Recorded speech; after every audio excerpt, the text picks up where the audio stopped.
Mesdames et messieurs, bonsoir, bienvenue dans ce journal. Au sommaire, société politique nationale, la rencontre entre Ouattara, Gbagbo et Bédié aboutira-t-elle à une réconciliation vraie? District d'Abidjan, catastrophe causée par les pluies diluviennes, les mesures prises par le gouvernement pour y remédier, le déguerpissement des zones à risque. Afrique du Sud, fusillade à Soweto et à Pietermaritzburg. Ravi de vous retrouver sur ce plateau de la RSTV.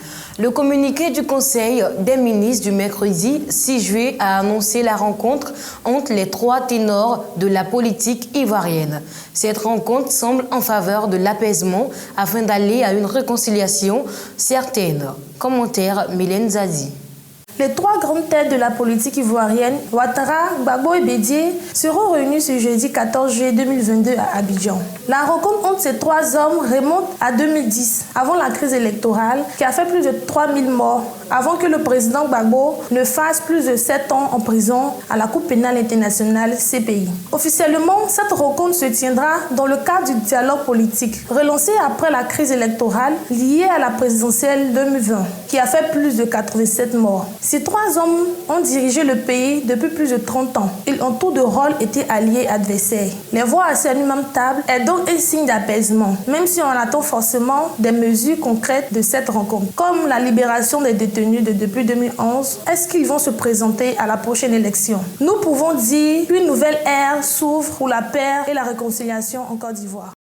Troisième point de divers a consisté à l'annonce de la rencontre que le président de la République aura avec les deux anciens chefs d'État, que sont donc les présidents Laurent Gbagbo et Henri Konan Bédié. Et cette rencontre est prévue pour le 14 juillet. District d'Abidjan, catastrophe causée par les pluies diluviennes.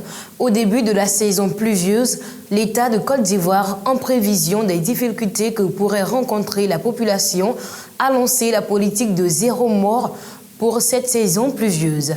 Mais malgré cela, les difficultés nous engloutissent pendant et même après les pluies. Que faut-il faire? Commentaire Élise Vanier.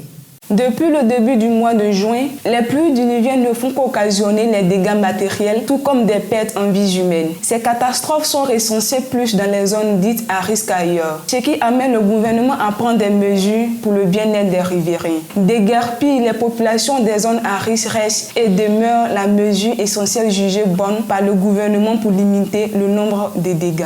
M. Fofana Bouaké, ministre de l'Hydraulique, de l'Assainissement et de la Salubrité, Miss Belmondogo, ministre de la Femme, de la Famille, de l'Enfant et de l'Autonomisation de la Femme, ont réitéré l'appel du gouvernement à la libération des zones à risque le 5 juillet 2022 sur une chaîne nationale ivoirienne lors d'une émission. Il est important de noter que certes, le gouvernement cherche à résoudre les problèmes causés par les pluies diluviennes, mais malheureusement, le résultat est lamentable, car jusqu'à preuve de contraire, il n'existe pas de sites pour accueillir ces différentes familles chassées par les pluies. Pour atteindre l'objectif zéro mort en ces temps pluvieux, comme prôné par le gouvernement, il faut un site aménagé pour recevoir ces populations en détresse. Mais on ne pourra pas le réussir, ce pari, sans la collaboration des Ivoiriens. Vous savez, vous pouvez tout faire, sauf empêcher quelqu'un d'aller au suicide, à moins de le surveiller 24 heures sur 24. Donc ce qu'on dit, nous on fait beaucoup de sensibilisation. On va continuer, on ne va plus s'arrêter. Beaucoup de sensibilisation, l'usage de la force, la répression va nous permettre de réduire la mort. Je prends un exemple simple. Toutes les morts qu'on a dit ici ne sont pas forcément des morts liées à une inondation. Il y a eu des pluies où il n'y a pas eu d'inondation, il y a quand même eu des morts. C'est aussi l'appréciation, conscientiser les Ivoiriens qui prennent conscience du risque. Il y a 2 jeunes filles qui sont décédées, nous sommes partis, elle et moi, voir la famille. Il n'y a pas eu d'inondation. Sauf qu'elles ont décidé ce jour-là, parce qu'elles n'ont pas conscience du danger, de passer par un raccourci où il y a un talweg. Ça coïncidait avec une arrivée d'eau, ça les a emportés. Qu'il n'y ait plus de morts suite aux inondations en Côte d'Ivoire. Et cela passe par la sensibilisation tout en demandant aux populations de quitter ces zones à risque parce que le président les préfère en vie que de les voir morts. Sous-région ouest africaine, après 8 ans d'exil en Côte d'Ivoire, le président Blaise Compaoré est de retour au Burkina pour une réconciliation avec ses frères. La raison, s'unir pour combattre le mal qui est en face, les djihadistes. Mariam Guiro.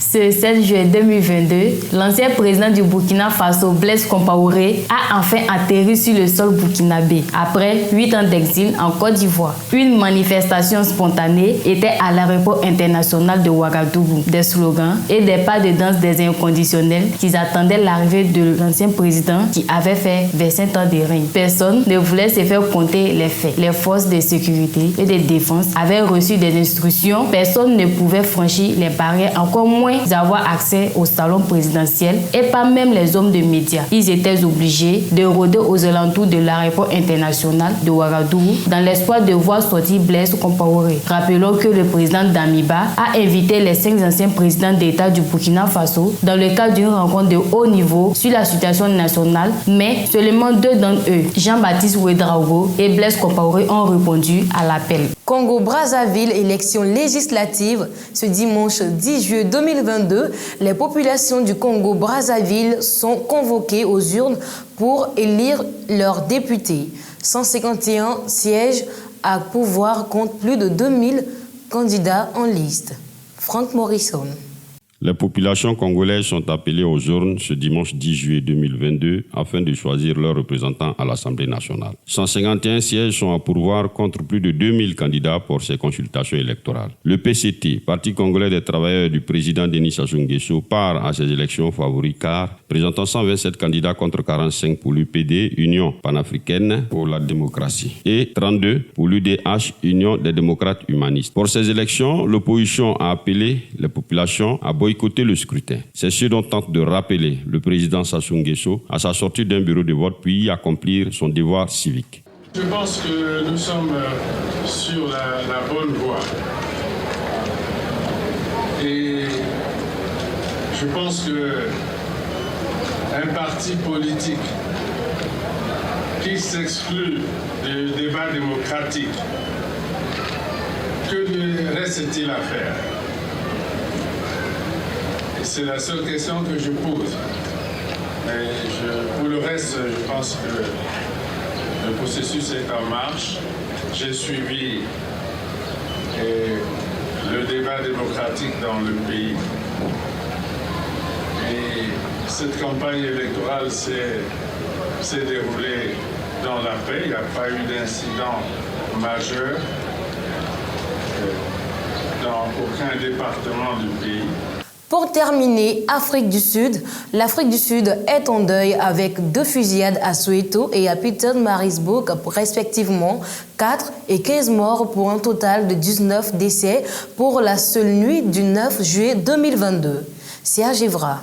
La violence des armes a endeuillé l'Afrique du Sud dans la nuit du samedi 9 juillet 2022, dont 4 morts à Pietermaritzburg et 15 à Soweto, portant un total de 19 morts pour la seule nuit du 9 juillet 2022. C'était en plein cœur de Soweto, non loin de la maison de Nelson Mandela, que la barbarie a eu lieu dans un bar de bidonville. Un peu après minuit, selon les témoignages sur place, ils seraient venus à bord d'un minibus et les choses sont allées très vite. Ils sont entrés dans le bar et ont commencé à tirer avec des pistolets 9 mm et des fusils d'assaut. Aussitôt le forfait commis, ils sont repartis comme ils sont arrivés. Les victimes ont entre 11 et 35 ans. C'est l'occasion de rappeler que dans le sud du pays, 21 jeunes ont perdu mystérieusement la vie à East London. Le motif de la tuerie est inconnu et la police a ouvert une enquête. Les autorités locales, quant à elles, demandent la collaboration des populations à les aider afin de démasquer ces assassins. C'est donc sur ces images que nous mettons fin à ce bulletin d'information. Merci de demeurer sur la RSTV et à bientôt.